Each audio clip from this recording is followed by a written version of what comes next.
सासू माँ बदल गई। कहानी उस घर की है जहाँ बहू और बेटी को एक माना जाता था, लेकिन फिर अरे शिखा बेटा, तू रसोई में क्यों घुसी रहती है? जा, रोटी मैं बना लूंगी। नहीं नहीं माँ जी, आप बैठिए, बस सारा खाना बन ही गया है। श्वेता को बोल देती हूँ, वो खाना लगा देगी सबका।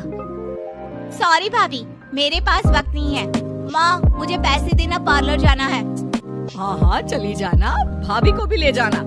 वो भी जाने को बोल रही थी पार्लर, पर पहले ना मदद कर दे उसके खाना लगाने में। देख माँ, वो बहू है, उसे बहू रहने देना। इतना सर पर मत चढ़ा भाभी को। श्वेता, ज्यादा मत बोला कर। बहू और बेटी में कोई फर्क नहीं होता है। जा जाकर काम कर। ननद को माँ का भाभी से इस तरह प्यार करना बिल्कुल अच्छा नहीं लगता। वो बार बार किसी न किसी तरह माँ को भाभी के खिलाफ भड़काती रहती, लेकिन कोई फायदा ना होता। एक रोज, अरे बेटे किशन, जा बहू को कहीं घुमा कर ला। सारा दिन घर में काम करती रहती है। हाँ माँ, हम लोग जा रहे हैं ना गोवा। अच्छा जी, भाभी ने तो हमें बताया भी नहीं। वैसे तो सारी पंचायत करती है, ये गोवा वाली बात क्यों छुपा गई हमसे? अरे क्योंकि उसे खुद नहीं पता था बहन। मुझे टिकट सस्ती मिल रही थी तो मैंने बुक कर दिया। हाँ शिखा, पैकिंग कर ले, संडे हम जा रहे हैं गोवा। दोपहर में शिखा पैकिंग कर रही थी कि सास आ जाती है। ये क्या बहू, साड़ियाँ?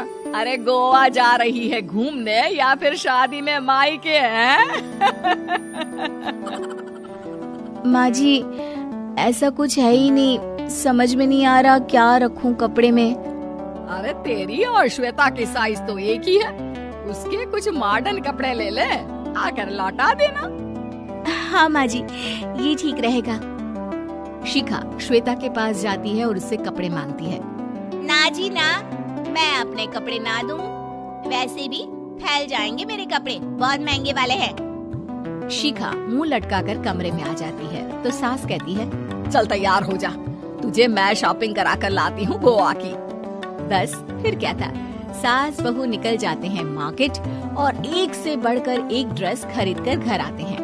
पहले बता देती कि नए कपड़े दिलाने वाली है भाभी को, तो मैं अपने ही दे देती ना भाभी को, मुझे दिला देती नए कपड़े।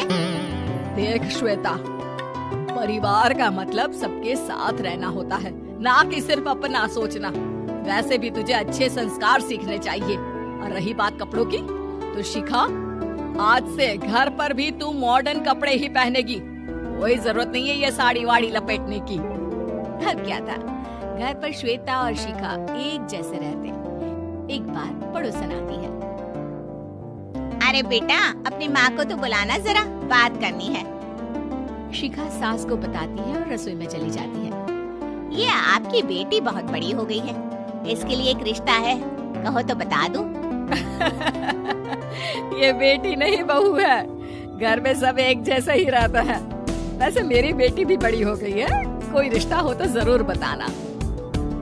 पड़ोसन रिश्ता लेकर उन लोगों के घर आती है। तब श्वेता की होने वाली सास कहती है, तो ये घर है, कितने मंजिल का है? और ये बहू ने आपकी क्या पहन रखा है, जीन्स टॉप? अरे भाई, साड़ी वाड़ी नहीं है क्या इसके पास?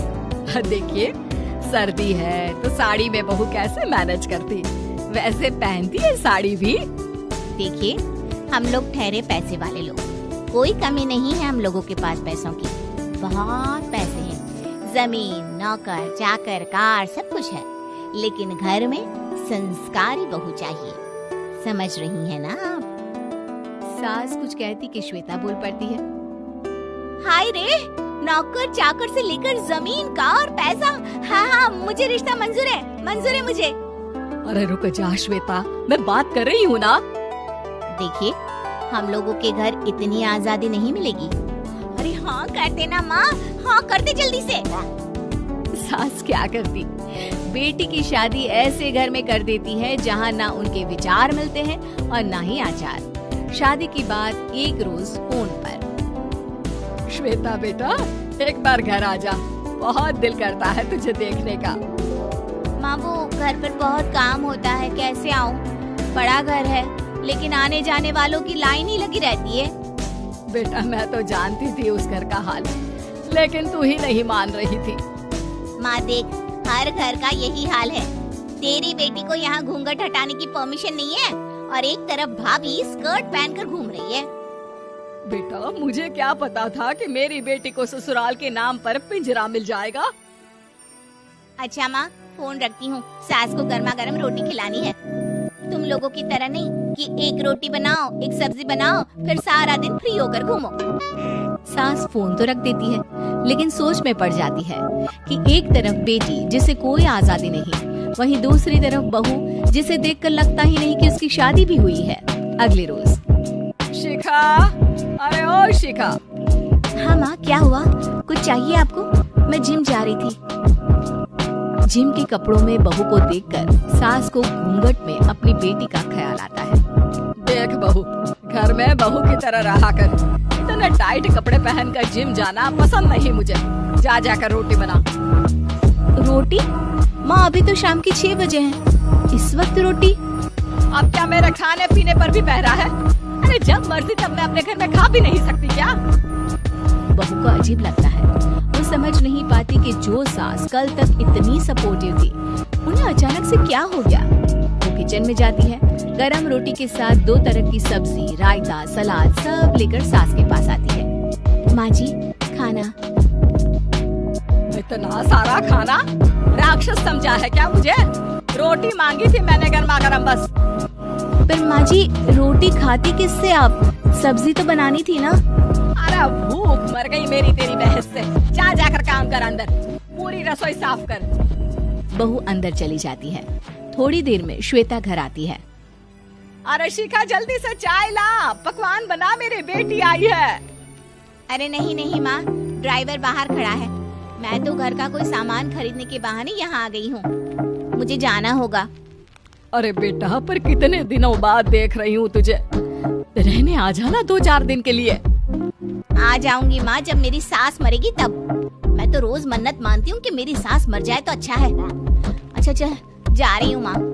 हे भगवान, कैसे कैसे दिन देखने पड़ रहे हैं मेरी बेटी को। सास अंदर जाती है, जहाँ श्वेता की जिम वाली सहेली का फोन आया होता है। क्या बात है, आज जिम नहीं आई? अरे पता नहीं यार, आज माँ को क्या हो गया अचानक। पर खैर कोई नहीं, लगता नहीं कि मैं अब जिम आ पाऊंगी। शिखा स्पीकर पर बात कर रही थी, जिसे सास सुन रही थी। यार ये सास ना होती ही ऐसी है। मैं तो कहती हूँ बुढ़िया जल्दी मरे और तू आराम से जिए। शिखा को सहेली की बात पर गुस्सा आ जाता है। माँ के मरने की कौन सा बच्चा दुआ मांगता है मोहिनी? आगे से ऐसी बात मेरे सामने मत करना। हमारे घर की शोभा ही माँ है। क्या हुआ जो थोड़ी शक्ति दिखा रही है? उसमें भी कोई ना कोई उनकी भलाई ही होगी। मैं तो कहती हूँ भगवान मेरे जैसी सास सबको दे, जो सिर्फ माँ की तरह है। सास वाली तो कोई बात ही नहीं है उनमें। सास ये बात सुन रही थी। उनकी आंख में आंसू आ जाते हैं कि क्यों वो बेटी की किस्मत में बहू को भी भागीदार बना रही थी। शिखा, अरे ओ शिखा, क्या हो गया? जिम नहीं जाना क्या?